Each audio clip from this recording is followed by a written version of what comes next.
before, I want to remind you about our partner, the organizer of the conference, Yandex. That is a technology company that creates innovative products based on machine learning and neural networks, of course. A team of talented mathematicians and programmers develops one of the most popular search engines and other services that help people in their everyday lives. Among its businesses are search, advertising, ride-hailing, e-commerce, video, audio, streaming, self-driving, and of course, cloud. Yandex is also actively developing open source projects such as CatBoost, DivKit, Yandex Database, uServer, and Yelm. You can go to the first floor to ask them what is Yelm, for example. Yandex services are available in different countries around the world. The company has over 30 offices worldwide, including Armenia, of course, Kazakhstan, Serbia, and much more. Yandex always pays great attention to the local IT communities and actively engages in their development by sharing the best practices. Yandex's support of Hilot in Armenia shows the commitment to this. And our commitment is to use this conference to its fullest. So, without further ado, I welcome Addison from Miro, who will tell a story on the best deprecation strategies for our APIs and products. Applause, please, to the first speaker of the second day, Hilot, Armenia. So, first, microphone check, please say something. Check, check. Can everyone hear me? That works. And now we need slides on the screen. Please show them. And second check, please click something. It clicks. For the next 30 minutes, the stage is yours. Please, you're welcome. Perfect, thank you. Thank you, everyone, for coming. Hopefully you had enough coffee. If you didn't, I definitely drank enough for everyone here, so don't worry about it. Super excited to be here in Armenia, super excited to be here in Yerevan, and obviously Hilot as well. So again, big thanks. Hopefully you guys all enjoy the rest of this talk. So I'm going to be talking about developing a best-in-class deprecation policy for your APIs. And I want to start out with a bit of a scenario. So first, we're going to fast forward to Monday. So let's all imagine that we are on the way to our office, or maybe you are working from home, and you put on your favorite playlist. You know, you're in a good mood, you're excited, and you go to check on the service or API that you might have deployed on Friday, because obviously we all deploy stuff on Friday, right? So we go ahead and launch it up, and we end up with something like this. So we start to get 500 errors, something isn't working. And obviously, this is a bit frustrating. And you spend all morning with your team trying to debug and figure out what's happening. You get to lunchtime, still haven't figured it out. And then meanwhile, later in the afternoon, you find out that a critical endpoint that your service relied on has been deprecated. How frustrating is this? I'm sure this has happened to all of us before, or if not, you might have heard about this on Twitter, because people like us obviously tweet stuff like this all the time. And it's, again, super frustrating, but the harsh reality is stuff like this is entirely avoidable. And with a good deprecation policy that you can create for your own products or services, we're going to learn on how you can avoid this. And again, keep trust with your developers that are using your products or services overall. So, first, a little bit about me. Again, thanks for having me. My name's Addison Schultz. I'm a developer advocate at Miro.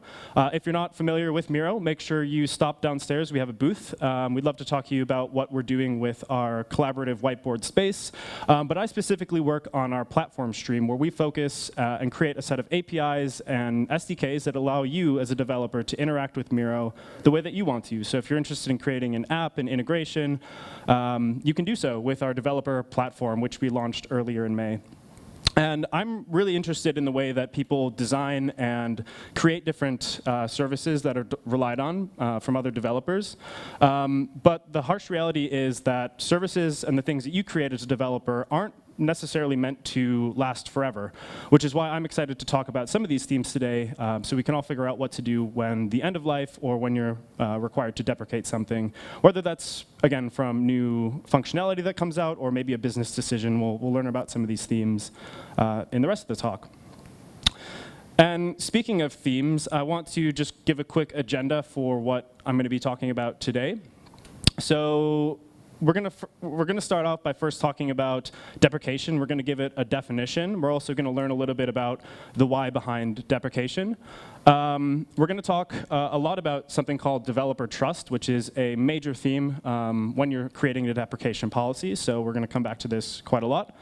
We're going to look at execution and also dive into some success stories and a case study. We're also going to take a look at what we did at Miro in regards to the developer platform I was just talking about before. And we're also going to talk about retirement, which is also a really big theme when you're talking about deprecation. And it's something that we're going to be wanting to think about when we're creating a policy for, again, the APIs or services. Something I want to mention as well is I've kind of created this talk with a focus on creating a deprecation policy for your API, again, something that we've done at Miro. But this talk can definitely be applied to anything that you've created, whether it's a service or an app, basically anything that you might be developing, this might be applicable for you as well. So let's start off and give a term and define deprecation in general. And it's important to give a definition to something like deprecation, because if you don't have a solid definition that you and your developers and even your team can agree upon, you can't really expect the developers who are using your services to also understand what should happen when you need to sunset or, again, deprecate a service in general. So I've gone ahead and put the definition for the Twitter deprecation and retirement up here on the board.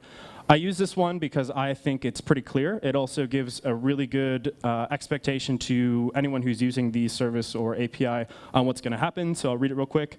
Deprecation means the feature is no longer supported by the team, no new functionality will be released around that feature.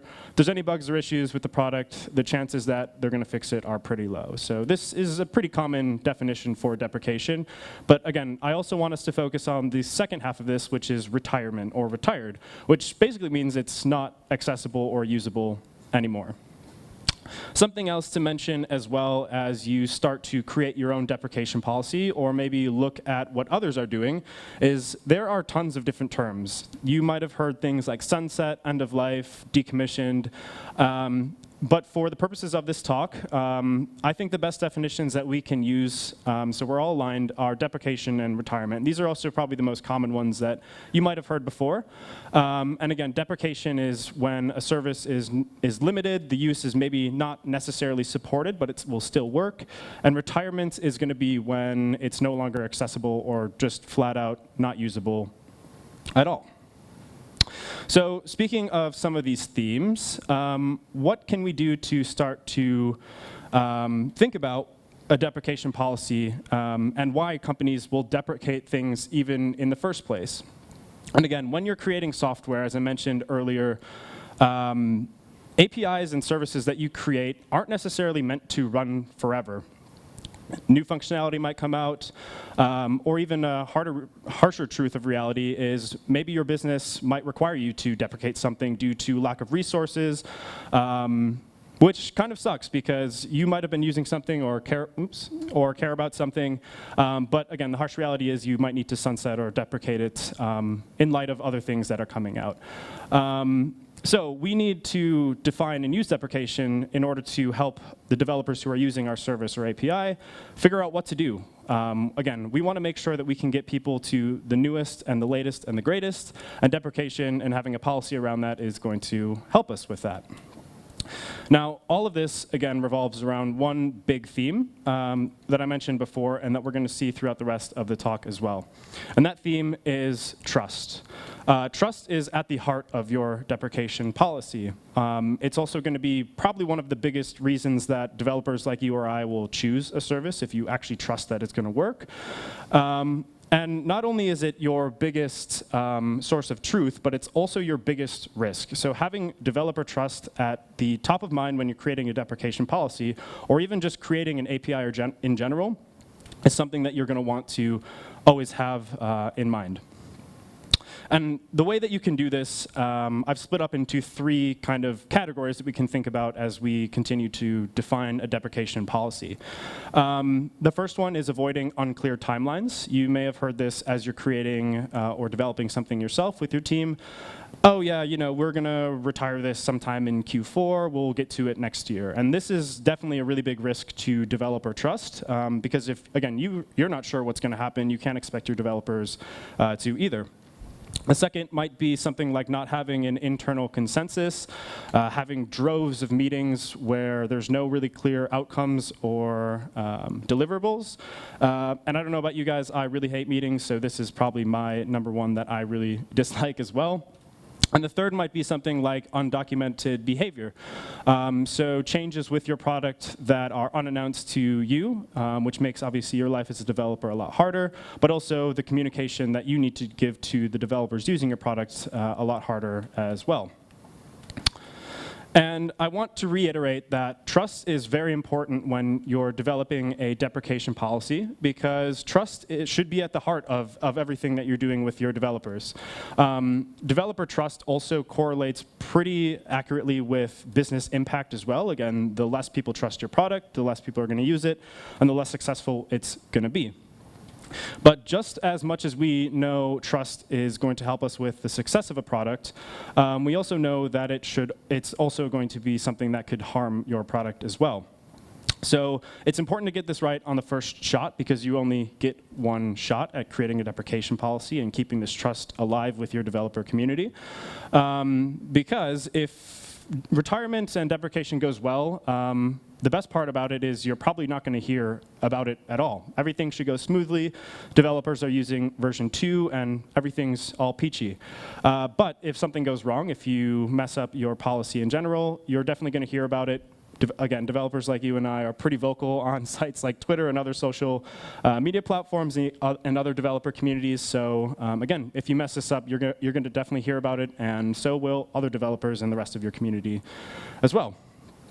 So now that we know a little bit about the deprecation, what it means, and why companies will deprecate things in the first place, we can start to talk about the execution. So how you can actually create a policy and how you as a team can start to make your own. And I want to start with a small case study. And this case study starts with the assembly of a few different parts of your organization. So if you are creating your first deprecation policy, the number one thing that I want to stress here is that it's really important to include people from all parts of your organization. So I have three here on the screen here. The number one would be product, so whether this is a PM, someone working directly on the product who has a lot of insight and knowledge into how things are going to work. It's important or going to be helpful if you have someone as well from maybe customer success or the sales team, so the people who are using your product and working with developers who are using it. This one might not be so important if the product that you're working on isn't for developers, but nonetheless, if you have an option to include someone from a customer success team, it might be useful. And then the third one obviously might be engineering as well. Include people who are actually, again, working on the product. In the case of Miro, we have a developer relations team that myself and my colleagues work on. And our main focus is, again, the developers who are using the Miro developer platform.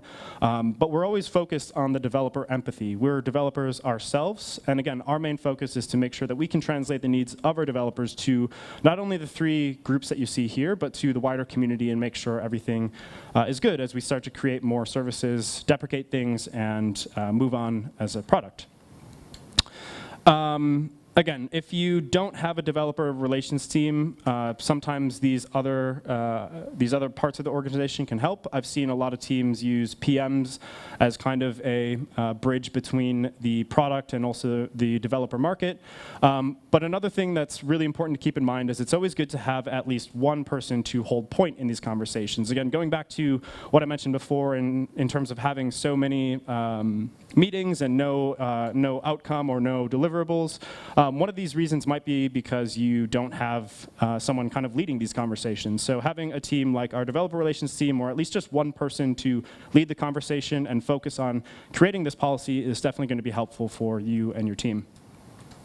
And some of the things that this team should be focused on, I call them the big three. The first one should be timelines. So deciding on when the deprecation should occur and also when the retirement should occur as well. This team should always be accounting for limitations. So again, product changes, things that might get in the way and deter the timeline that's mentioned in point 1. And again, going back to having a cross-functional team, this is super important and also helpful if you have people from all parts of the business organization who all have now a stake in defining this deprecation policy. And the third is going to be a clear message. So how are you going to communicate these changes and the deprecation policy to the developer community in general? And obviously, the third one kind of hinges a little bit on the first 2 points. But again, it's always good to have this in top of mind as you're continuing to build out the deprecation policy and/or the services that come after. And it's also important to understand the landscape a bit and investigate what other companies are doing. So a little story as well. At Miro, when we were figuring out what to do with our deprecation policy, we took a look at the 6 industry leaders that were also defining their own deprecation policies, and we kind of picked a little bit from each one. And this is another theme that I want to talk about, or something important that you should also be doing as you're defining your policy too. There's no one-size-fits-all solution. You as a new organization and someone who might not have deprecated something in the past, you might not need to follow something like Stripe, Google, or Twitter, but there might be some themes that they've employed that you can also use in your own. So this is exactly what we did at Miro. We didn't copy necessarily 1, 2, or any of them, but we just picked and chose the parts that made sense for our organization, taking a look at where we were, where we wanted to go, and what made sense. And we're going to take a look at what this looks like at the end, because I'm going to show you what the Miro policy looks like in just a bit. But before we dive into that, I'm going to give us a quick timeline of what happened. So again, a bit of context. The Miro Developer Platform version 2.0 came out in May 2022. Before that, obviously, we had a version 1. And the reason that we came out with version 2 was because the version 1 of our developer platform was kind of just pieced together. It never really took form from a design or from a need. It would just, we had a set of enterprises that wanted some extra functionality in Miro boards, and we started to assemble a team and start to create some endpoints that they could use. But as time went on, and we took a look at some usage patterns, it was very clear that the developer platform was something that was going to be a big thing in the case of Miro. So we really wanted to make sure that if we came out with a new version and continue to develop this, that we created something good and something that was useful for everyone. So that's, again, why we came out with version 2.0. We started with the designs, and we started with everything. But meaning that we came out with version 2 means that we had to deprecate version 1. And if you are a user of the Miro developer platform, you might see some remnants of this going on right now. As I mentioned, this just happened in May 2022, so earlier in this year, which means the deprecation policy that we created is also pretty fresh. And if you take a look at the timeline, I'm not going to read all of it. You can start to see when we started to do some exploration of the deprecation policy. You'll see that early 2022 is when we started to get a group together and did a lot of this market research. And in total, it took us about, I would say, 5 to 6 months to create our total deprecation policy.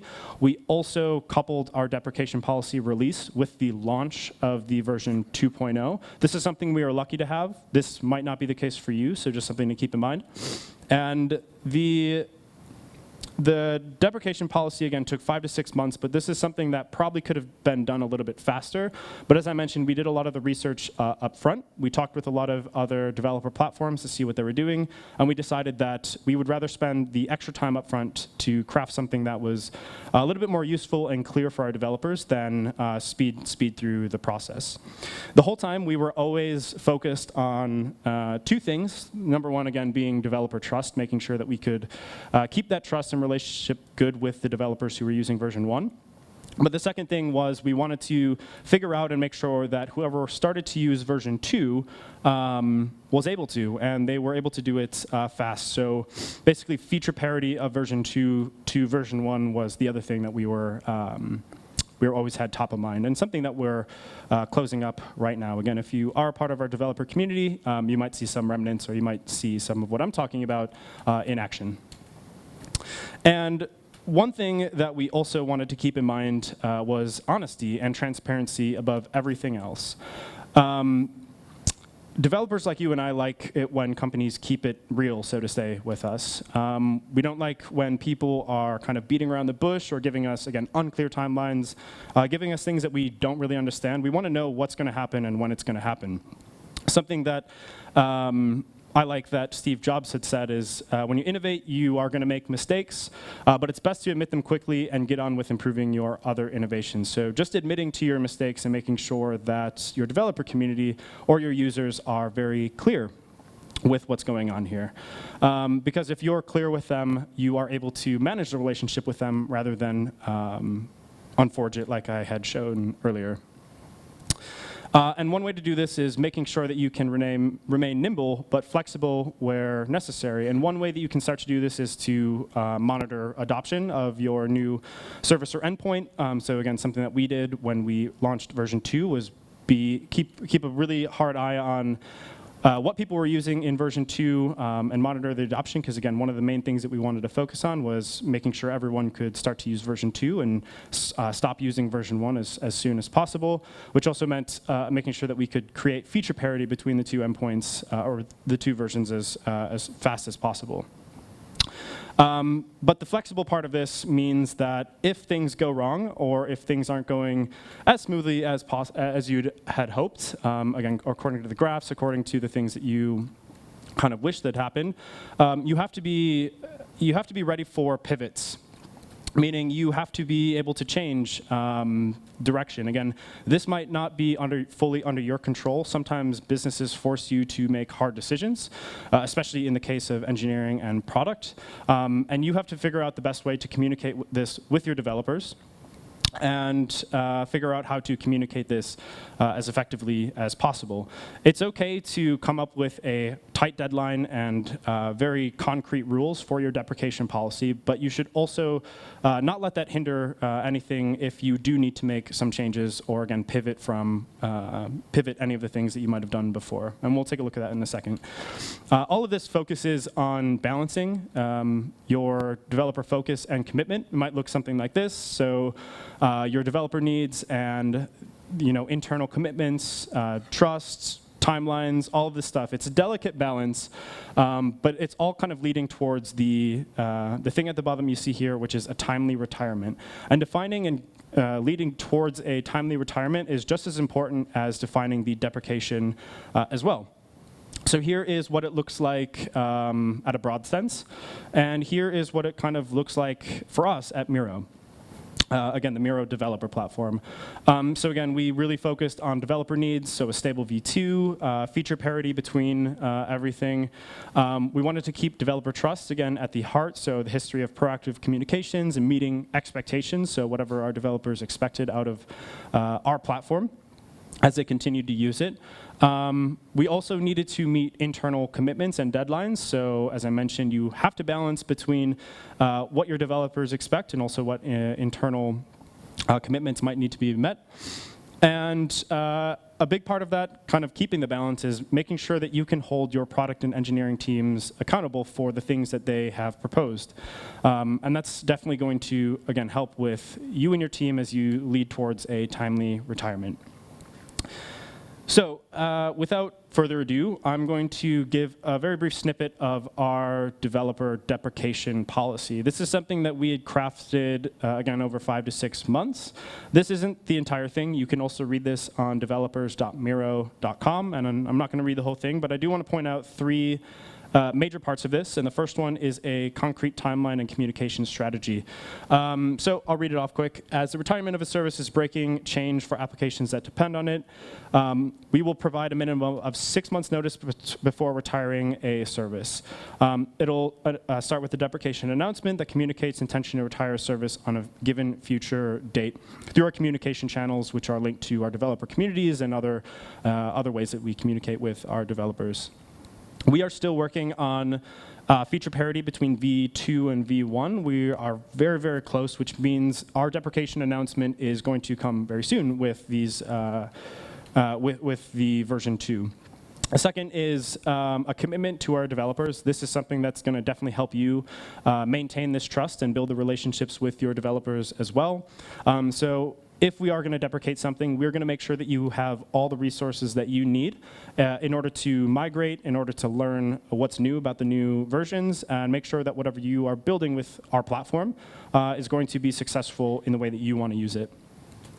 And again, a clear definition of deprecation and retirement in general. So again, kind of going back to the Twitter definition, it's always important to have a clear definition about what it means. Otherwise, again, if you aren't sure what it means, then you can't expect your developers to also understand it either. So I want to make sure that we all kind of keep 3 things in mind. If you don't remember anything from this talk, try to remember these 3 things as well. When you're forming a deprecation policy, try to work with as many people from different parts of your organization as possible. Get stakeholders from all over the place, so you kind of have a full picture of who's using your products and what that might mean as you deprecate something. But also kind of piggybacking off that point, make sure that you have at least one person to lead conversation and hold point for everything here as well. Keep developers at the heart of your decision making.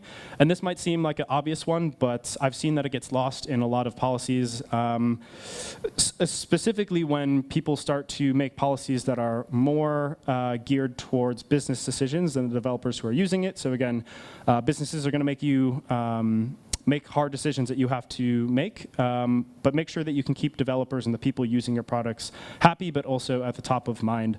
And invest as much time as you can early on, because this is going to pay off in the long run and also help contribute to, again, developer trust as users start to use and continue to use your product.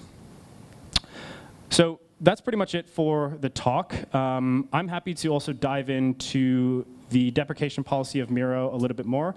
As I mentioned before, we have a booth downstairs, so feel free to come visit us. I'd love to chat and talk more about Miro's developer platform with you if you're interested. But we're going to open up for some questions now. Applause, please. As I already mentioned, the talk is just the beginning, an invitation for the discussion that we are starting right now. So, please, what are your questions about API deprecation strategy? And if you will not ask questions, I will do. So, it's better for you.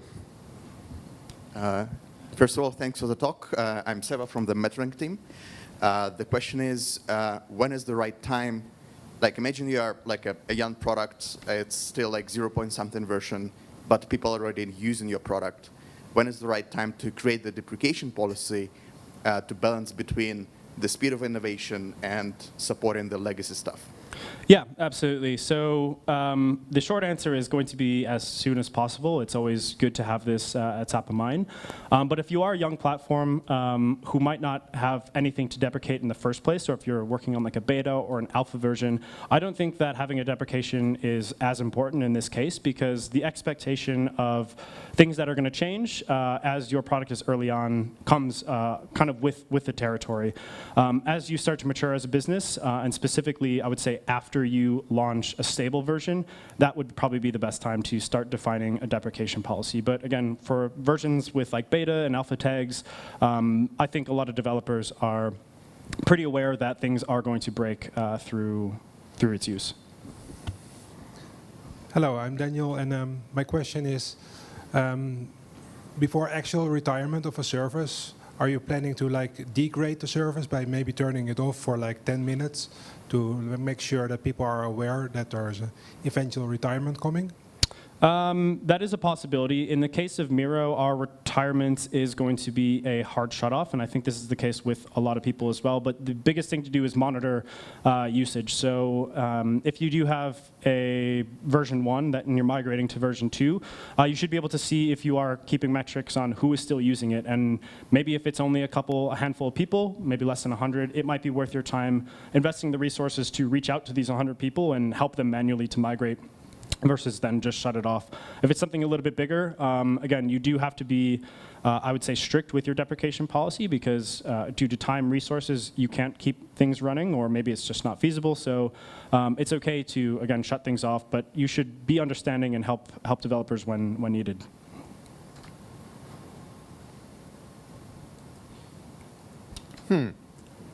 Okay, let me ask you a question.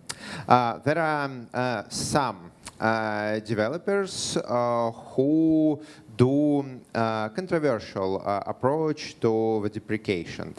For example, David Heinemeier Hansen, an author of Ruby on Rails framework and the CTO of the Basecamp company, his deprecation strategy is quite unusual. They never deprecate things, which works. Every few years, they release a new major version of their Basecamp product, and what they do, they actually shrink and leave the old versions. Like right now, we have clients who work with Basecamp version 1.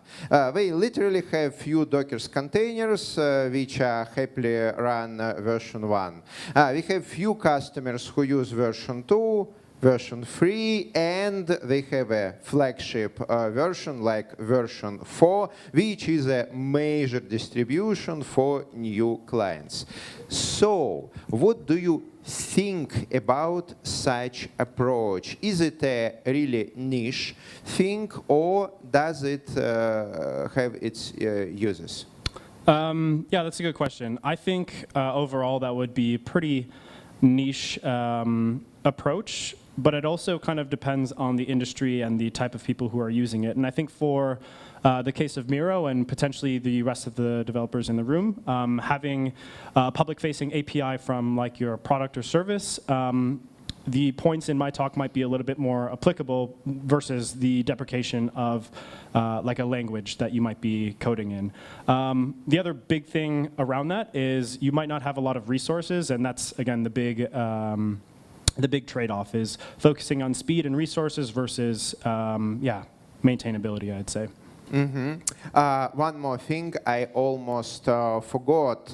We have our good tradition to gift a special prize for the best question, and you will need to choose a best question among asked. Okay? Okay. Will you track it?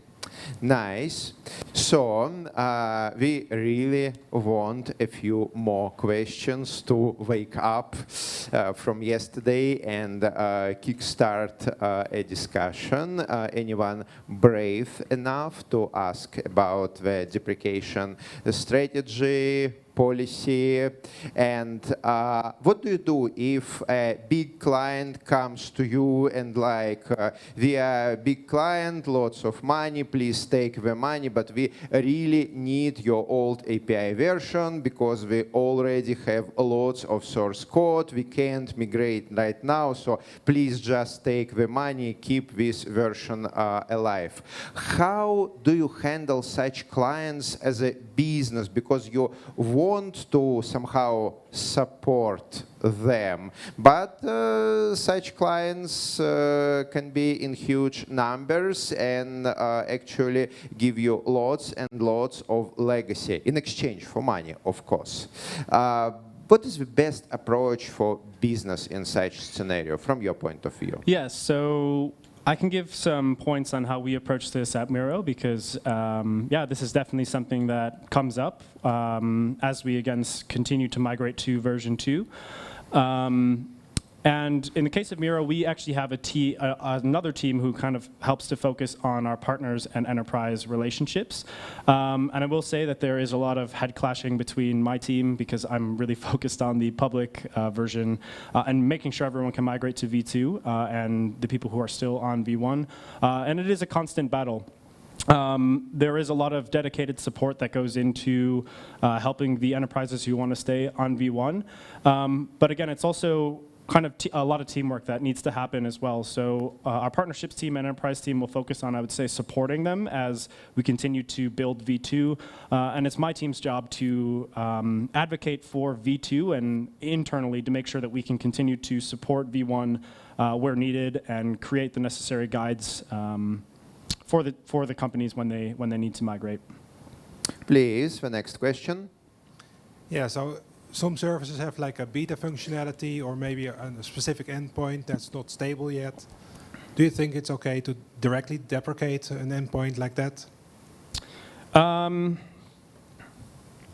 As a developer, I don't like when that happens, but I think, as I kind of mentioned before, with beta or alpha services, there is some sort of expectation that it isn't stable and things might and will change. This is also something that could be a part of your versioning policy. It could also be part of your terms of service. And having a definition about it,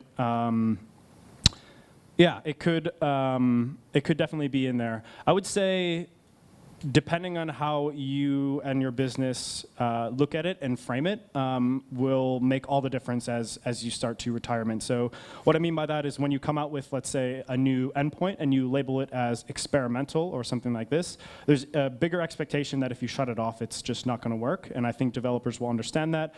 But if you lead with the expectation that you are going to release it and you're doing like testing on it because you want to shape it into the version that you're building, then there's a higher risk of, again, breaking that trust if you would flat out retire or deprecate it. So I think it depends on the way that you frame it with the rest of your products or services. So, do we have questions to the left? Nope. In the middle? Nope. In the right? Okay, then last question from me, and we will choose the best questions from the two from the audience. Sometimes developers are unhappy about our technology decision. For example, if we introduce GraphQL, then after a few months, we will have a few thousand developers who come and we dislike GraphQL because our brain can't wrap around these mutators. Queries are counterintuitive, and generally we do not like it personally. But as a business, you prefer new technology because it's better for the majority of your clients. So, from your experience, how as a company to wrap about such polarization situation where part of your developers are happy about new technology and part of it, smaller part of your client base is completely unhappy, and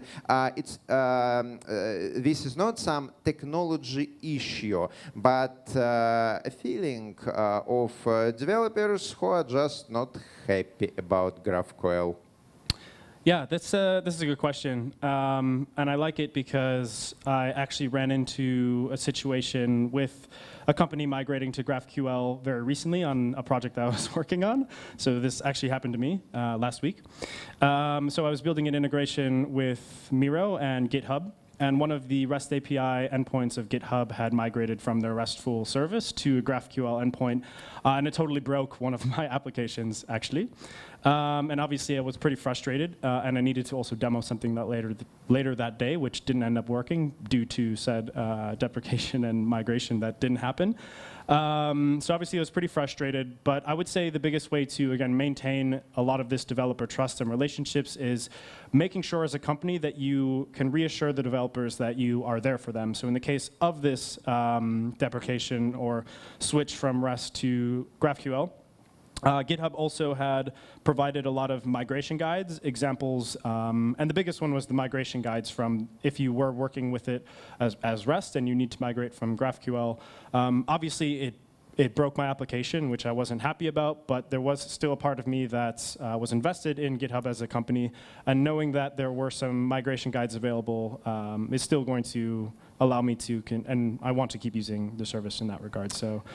Just being there, I think, for yes, educating developers is a valid strategy, and I see lots of companies to utilize it, including Miro, which is great. So, which of the two questions from our audience deserve our special prize? I really liked the question from the gentleman in the back about the beta tags and retiring things that are beta or alpha. So. Gentlemen in the back, please come to the front. We have a special prize for you, and please, as a speaker, gift this special prize to him. Applause, please. Applause. Thank you. And now you can join all of them in our special discussion area. And after some time, we will continue with the next talk. See you a little bit later. Thank you.